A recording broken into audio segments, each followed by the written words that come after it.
quelques kilomètres de l'hôpital de Mbanga-Pongo, le site du crash demeure visible comme figé par le temps. Les carcasses de l'appareil gisent toujours au cœur de la mangrove, dans une zone marécageuse, difficile d'accès, devenue aujourd'hui un lieu de recueillement.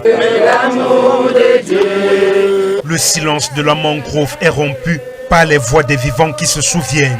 Le site du crash accueille cérémonies et messes commémoratives en hommage aux disparus. Il a fallu que 18 ans après, les dieux nous inspirent, nous la jeunesse, de pouvoir penser comme ça, commémorer 114 personnes qui ont perdu tragiquement leur vie dans ce crash Kenya Airways en Mbanga-Pongo.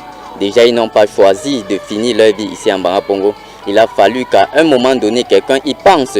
Un devoir de mémoire s'imposait. Un moment de recueillement, mais aussi une opportunité pour réinterroger les promesses faites. Longtemps, nous avons entretenu ces lieux et actuellement, nous avons dit pourquoi pas mobiliser la population pour que tous ensemble, à travers nos voix, que les pouvoirs publics essayent de penser à faire ce qu'ils avaient prévu sur le lieu du crash. Il faut que le Seigneur nous aide vraiment à développer Mbanga-Pongo. Comme vous connaissez vous-même, il n'y a pas la route. On souffre beaucoup ici, il y a les piscines partout. Combien de gens qui meurent en route pour arriver à Douala. Moi j'appelle Douala Tradex. Les gens qui ont perdu leur vie, ils ont des familles.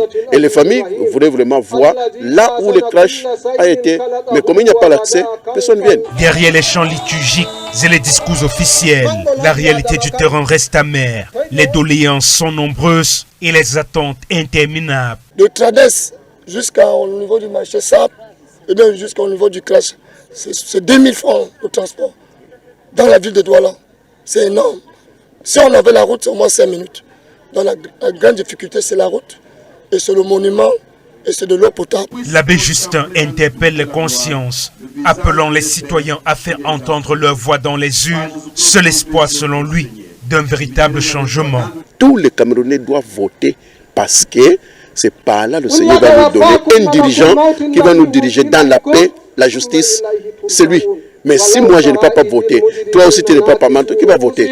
Alors qu'il veut dire tout le monde, nous sommes appelés à aller voter le 12 octobre. Les jeunes de Mbanga-Pongo, porteurs d'une mémoire vive, souhaitent ériger un monument commémoratif sur le site du crash. Un projet à la fois symbolique et structurant qui pourrait enfin donner une autre dimension à cette terre de douleur. Aujourd'hui, le grand message, c'est pour dire à notre gouvernement que le 5 mai 2026, nous allons faire la pose, la première pierre du monument. Nous savons que le projet est long.